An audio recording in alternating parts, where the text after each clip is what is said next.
I hear from people all the time where there are shades of Theranos everywhere. Everywhere you look, there's some version, some shade of this story. Maybe it's not to the same degree, maybe it's not to the same dollar amount, but things like this, I think, actually happen a lot more often than people realize. And now, from San Francisco and the UCSF Rosenman Institute, the Health Technology Podcast with your host, Christine Winoto.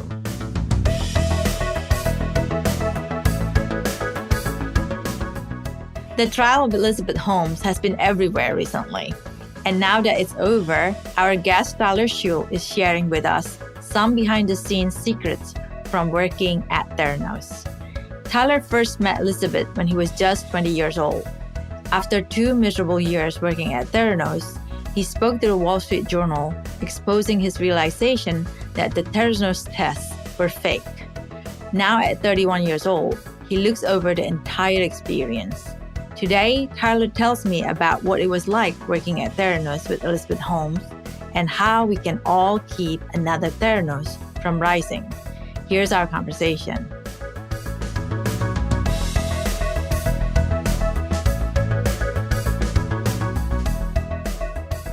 Well, welcome, Tyler. Thanks for joining me this afternoon. Yeah, thanks so much for having me. What a crazy few years must have been for you, and that the trial is now concluded.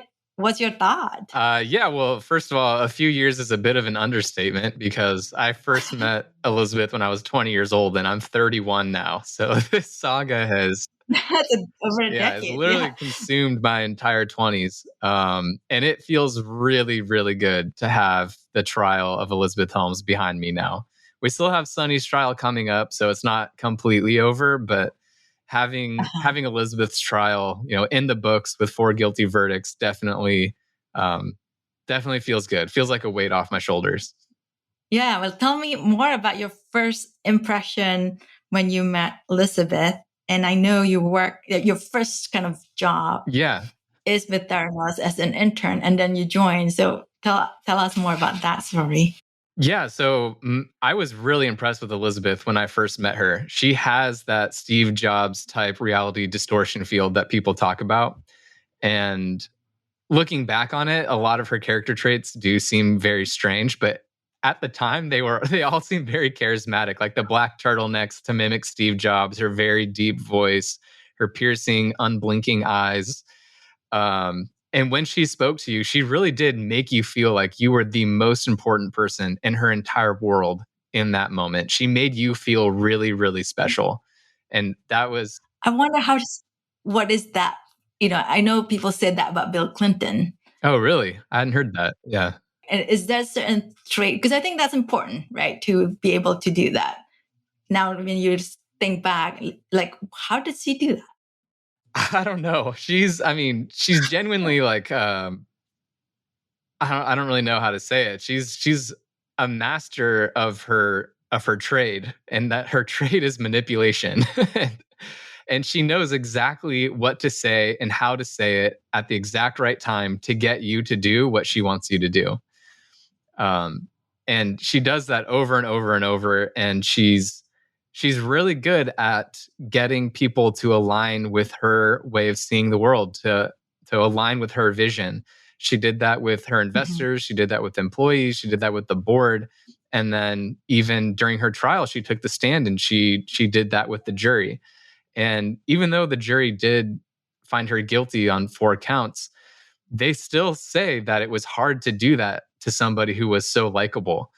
And when I wasn't in the courtroom, but apparently when she took the stand, she laughed, she cried, she smiled, she made eye contact with the jurors. She, as much as you can while you're on the stand or in a courtroom, she tried to make a connection with those jurors, and the jurors seem to have felt that. Oh, wow.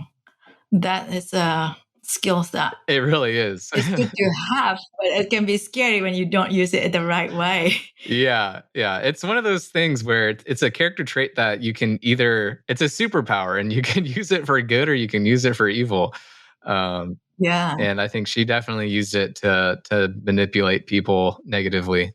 You obviously got attracted to what her vision is. I mean, you joined as an intern, and then went back as a full-time. Yeah. So after I first met with her, I knew that I wanted to be part of her vision. I wanted to revolutionize healthcare by improving diagnostics. So I ended up interning there between my junior and senior year of college. But during that time, I was never actually working with the Theranos product, and nobody who I was working with had ever worked with the Theranos product. All the labs were very siloed. I was doing antibody engineering, so kind of like deep research, kind of, in a lab, not working with anything anywhere close to what the final product was. And that's why I came back. I didn't see too many red flags when I wasn't working with the product. I only saw the good things, and I built a relationship with Elizabeth. And so it seemed like it would be a great place to work after I finished college. And when I joined full time, I was convinced that I was going to work at Theranos for my entire career. I thought I would retire as a Theranos employee. Wow. I mean, it's interesting that you're saying that you're pretty siloed, and Theranos, I mean, it grew to a point, but it's still a small startup. I mean, it's still a startup, yet it's so siloed. Oftentimes, startup does not work like that. Yeah. Retrospectively, that was a huge red flag, how siloed everybody was. You had the engineering team was not talking to the assay developers, and they were not talking to the people who were validating the assays, and they were not talking to the people who were running patient samples, and no one was talking to anybody. It's like there were these intentional barriers put in place to prevent communication, which is really, really strange.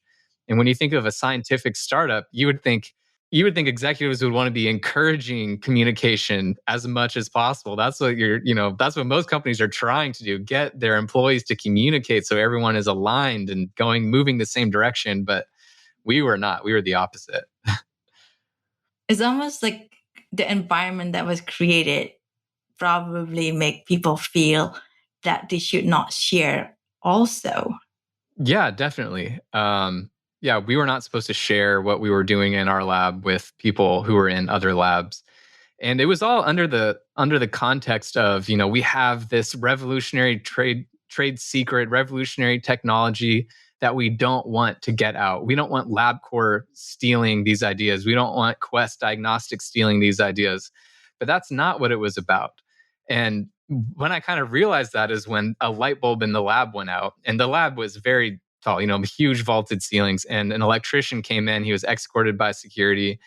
And in the lab, there are all these barricades to prevent the employees from seeing what was behind the barricades. But when the light bulb went out, the electrician came in, put up, 20-foot ladder, walked up there to change the light bulb, could see over all the barricades. And in that moment, I realized like these barricades are not to prevent secrets from getting out. They're there to prevent people who are already inside from connecting dots. It's almost like a movie, like a mafia or something. It definitely felt like that at times. I wonder if, that kind of environment, I feel like I've been in that environment, but not as in a startup environment, is I have another experience being in a landlord situation when they want to do something that's crazy. And it just makes the people who are there feeling unsafe and uncomfortable.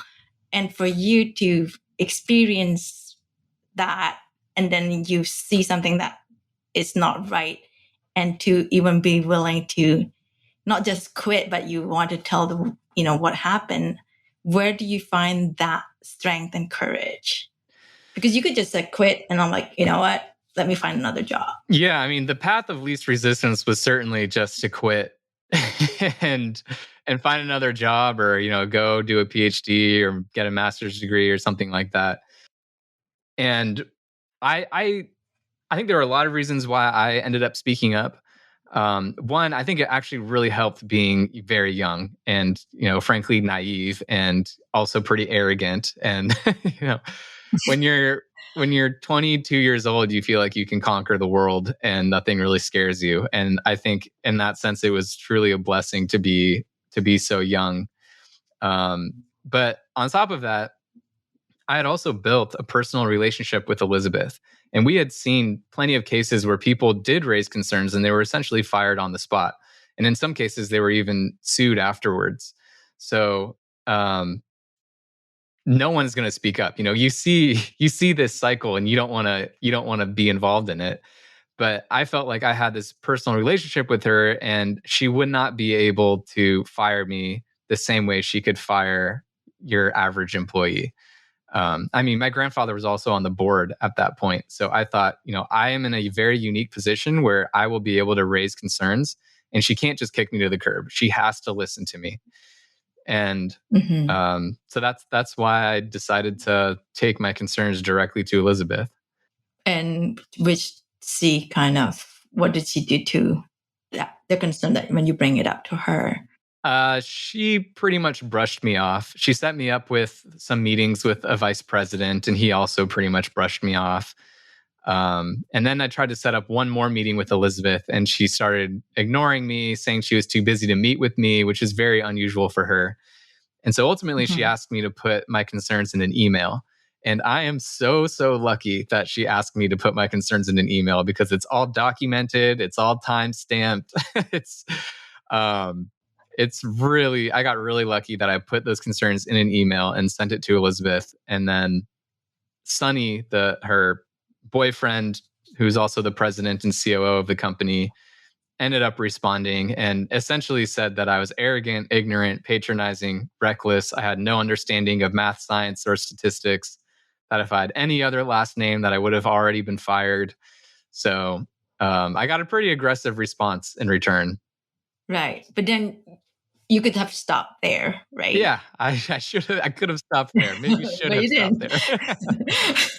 Sometimes I wonder, because it's easier, right? Like, what's in it for you, right? Yeah. But for you to speak up is sometimes you need to have that special superpower that make you feel like, okay, I've been doing something that's bigger than me. It's not just about me. Yeah. Yeah. Oh, definitely. And for sure, part of this was like an inability to sleep at night, knowing that we were releasing tests to the public that were going to hurt people. And, we were testing people for HIV. It's not a joke. It's really not a joke. You're playing with people's lives here. And I was 100% convinced that we were giving inaccurate results for things like HIV and hepatitis C. There were also times when people were told they were having miscarriages when they were not. These things are really dangerous. These have real serious implications on people's lives. When you start calling out certain authority to tell about the inside story, I must imagine it must be a pretty scary time as well. Yeah, well, they know where you live. Yeah. Oh, yeah. They know where I live. And I barked up a lot of trees. I spoke to my managers at Theranos. I spoke to the CEO. I spoke to the COO through an email, at least. Spoke to a vice president.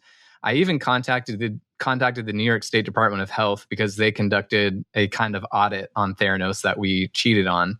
So I contacted the New York State Department of Health, and then they referred me to some other government agency. And so I contacted that government agency, and none of that led to anything.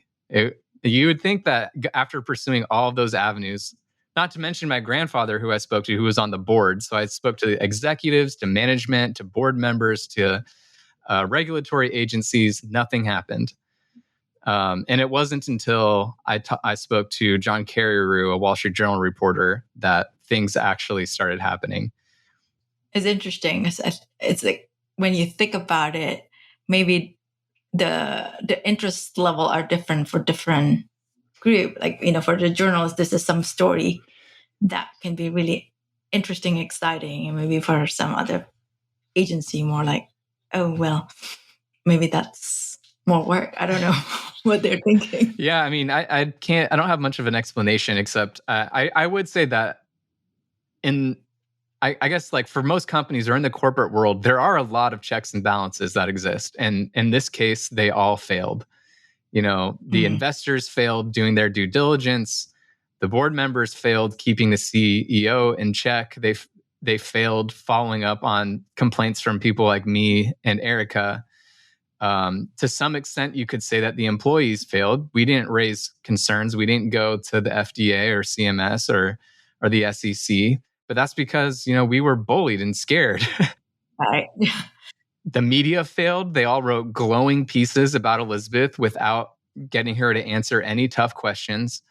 So all of these checks and balances that should be in place to prevent something like this from happening all failed. The board, the investors, the media, the employees, the regulatory agencies, they all had opportunities to prevent this from happening and failed to do so.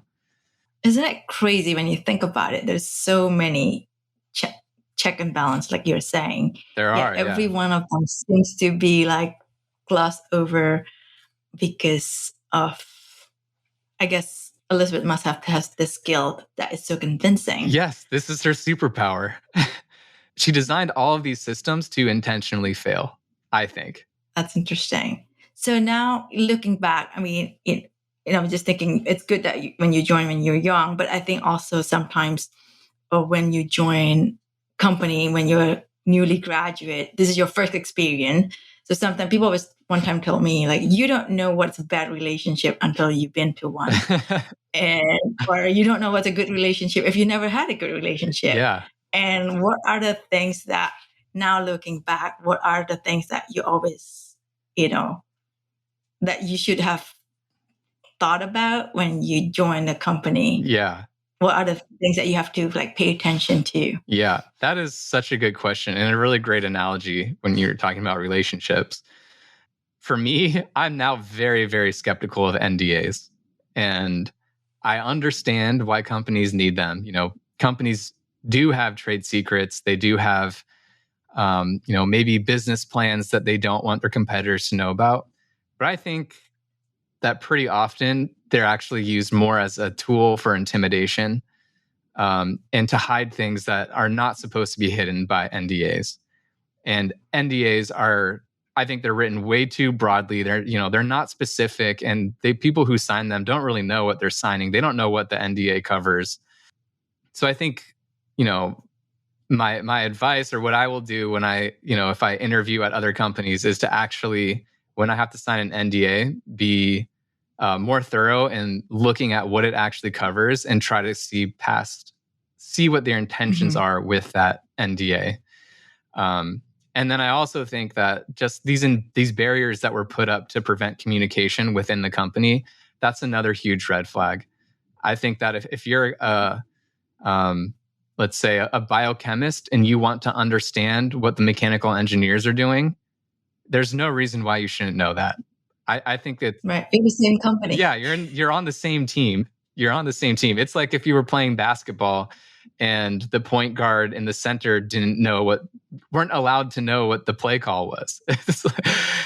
You're not going to be successful that way if everyone is just working in a silo. Yeah, no, it's interesting because sometimes, I have a working experience where, a lot of people work in the same company. And when I left the company, they say, oh, I heard different company has different culture.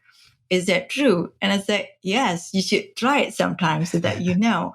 But again, it's knowing what is the right culture for you. Yeah. It's hard if you never try different places. Some people get lucky. The first job, you got the amazing culture. Yeah. And then you remember. And not everybody lucky that way. Yeah, definitely not. Another thing that just came to mind is I think that I should have looked more critically at the fact that they had no peer-reviewed data. And I think a company like Theranos should totally be expected to have peer-reviewed data and to have some kind of published research. Most companies like this spin out of universities where technologies have been developed for a pretty long period of time in a lab before it becomes a commercializable product. And Elizabeth supposedly dropped out when she was 19. She didn't license any IP from Stanford. None of this was published. So she was a 19-year-old in her uncle's basement, I think is the story, who invented this revolutionary technology. And that just sounds too fanciful to be true. Looking back, it's just, this isn't Mark Zuckerberg coding a website in his dorm room. This is a medical device that a 19-year-old made in a basement on her own.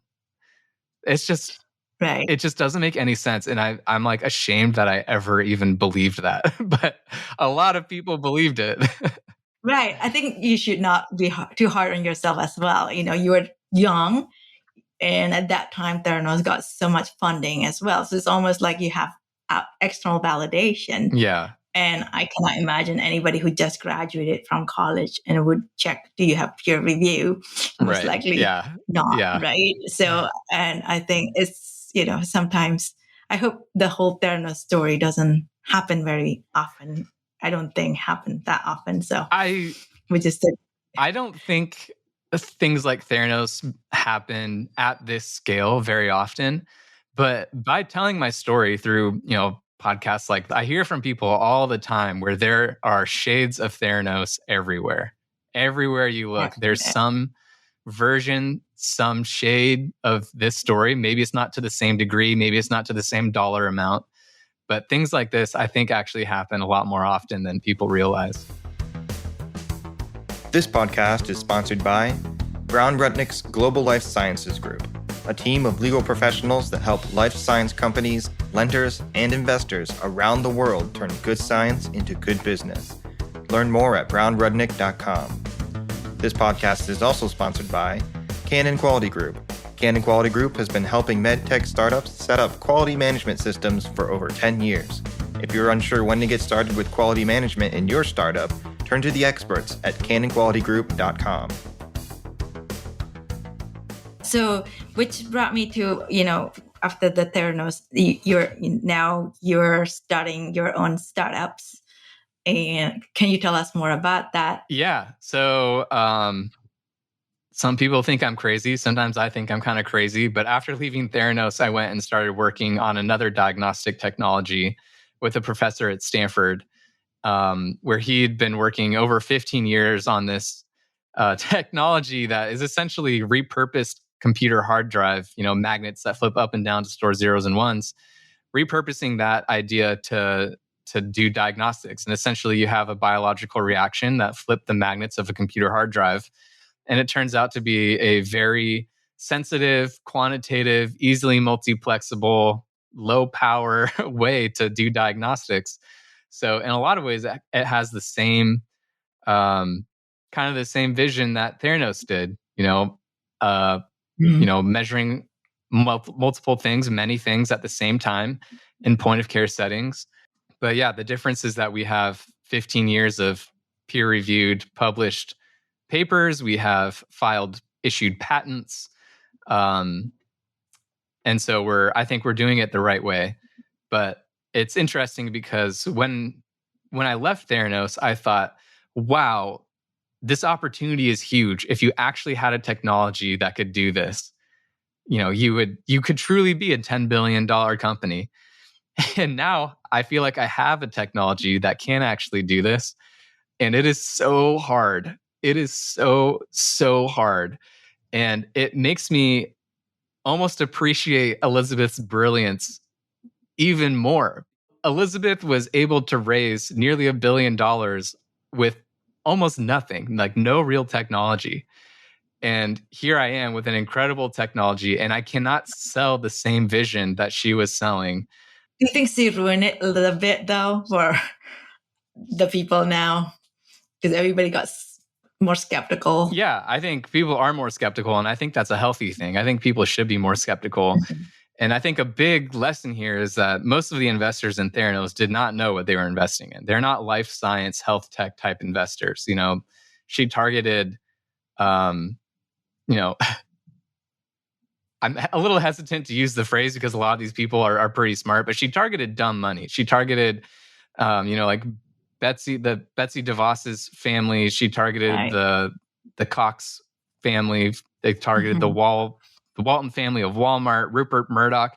And those are all very smart, successful people, but not in healthcare. And they felt like they were smarter than they actually were, I think. That's pretty impressive. When people are successful, they start thinking that they can't be wrong. And I think this shows that no matter how successful you are, like you can literally be a billionaire many, many times over, and you can have huge blind spots. Right. I think what I learned in life is that nobody knows everything. That's definitely true.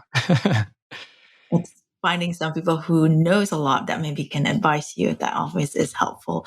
So now with your experience at Theranos and what make you, what lessons that you learned from how Theranos run that you apply to how you run your company?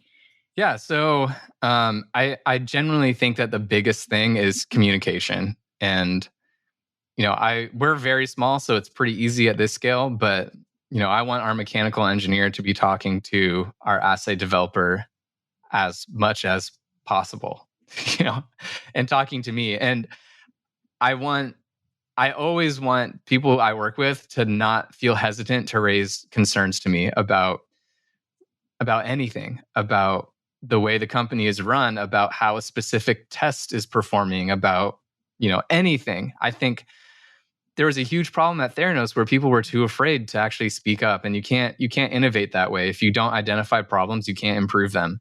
And I think it's really important that employees always feel comfortable going to their managers or to their leaders and saying, we have problems here that we need to solve. It's the only way you're going to be able to solve problems is if people tell you about them. And how do you make those people feel safe to express their concern? So I think one really important thing is, like, if you're working on something scientific and you have multiple scientists working on the same product, you're going to have a lot of disagreements and you're going to have arguments. If they're passionate scientists, you are bound to have arguments. And I think it's actually a really healthy thing, even if it doesn't feel like that in the moment. Like, in the moment, you might feel angered towards someone, like, oh, how are you not understanding what I'm telling you? How are you not seeing what I'm seeing? And I always think it's important in those moments to actually call that out and say, like, hey, we're arguing right now, and it's actually a really healthy thing. And we can design an experiment and we can both learn from this, and then we can grow.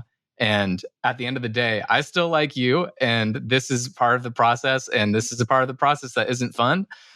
But it's actually a good thing that we're doing this. It's like you almost have to call like a timeout. Like, you can be in an argument and say, timeout. By the way, I think you're great, and it's a great thing and a healthy thing that we're arguing about this right now because we're both passionate and we both have the same goal. And do you think, is there some way to that? I think sometimes when you see an organization that does not have much innovation, the culture of openness, the incentive is not aligned. Do you guys think about incentives that allow this conversation to be more open, or it's just more, you just have that kind of culture and that was that enough? I think it just comes down to the people that you work with. I mean, I've worked with, both at my company and at Theranos, and I did briefly work at Roche, as well as at Stanford. And I've worked with apathetic scientists and I've worked with really passionate scientists. And even though sometimes the apathetic ones are, easier, you're not going to get in arguments really. I always find it more fun to work with the really passionate scientists, even if that means that you're bound to have an argument or two. I think a lot of the startups do need more like that kind of scientists or engineers, because I think that's a new idea. Yeah. Come out. Definitely. And as a leader, that's your job to bring that creativity out. Yeah, I think so. Sounds like you're having fun with your new role here with the new company. Yeah, it's been a blast. I've definitely learned a lot. Yeah, it's been great. And you got to set the culture that you want to set. None of that walls and barriers. I would have to say that the best part about my startup has been the people that I've gotten to work with. We're a really small team, but we work extremely well together. And, I really just work with incredible people, and I hope I get to work with them forever. Yeah. No, I think that's the thing. I feel like, sometimes we chase the shiny thing, but not thinking about the people. It's always the people, isn't it? It's always about the people. Yeah. And somehow we often forgot. Many people do somehow. And just to piggyback on that a little bit, Elizabeth clearly treated her employees like machinery. She wanted them to work as long as she could possibly get them to work, knowing that they would burn out and quit and leave. And that was part of the process for her. It was, we need people to work 12 to 16 hours a day, 6 days a week until they can't do it anymore. And then we'll find someone else to do it. I wonder that's also as a strategy for her, because then people don't really know everything. Yeah, that definitely could be. The turnover was extremely high. It was, honestly, it was just a miserable place to work. It was really miserable. I'm sure next time when you say, I hope that you know, your Flux Biosciences is going really well, that you don't have to work in another different places, but I'm sure you can sniff it really quickly now. Yeah, I'm definitely a little more skeptical, but at the same time, I don't know. I'm still a very trusting person. Like I'm almost surprised at how trusting I still am. But I think that's good. That's a good. It's good that, you know, because I think sometimes when you become so cynical, bitter, then that's not a way to. I don't know. I don't think it's fun to live that way. Yeah, that's a good word. I've become more skeptical without becoming cynical. Yeah, and I think that's a good place to be. Yeah, I think it's a good place to be. I'm glad that your 20 spent a lot on the Theranos energy, but I'm sure you learned so much from it. Yeah, and my 30s have been great so far, so I'm hoping my 30s are better than my 20s. We'll see. Yeah, well, I'm sure that's there's a lot of interesting stuff that you can share with your future generation, but I think what you've done is the courage that you had. That's pretty amazing. Thank you. Oh, thank you. I appreciate that.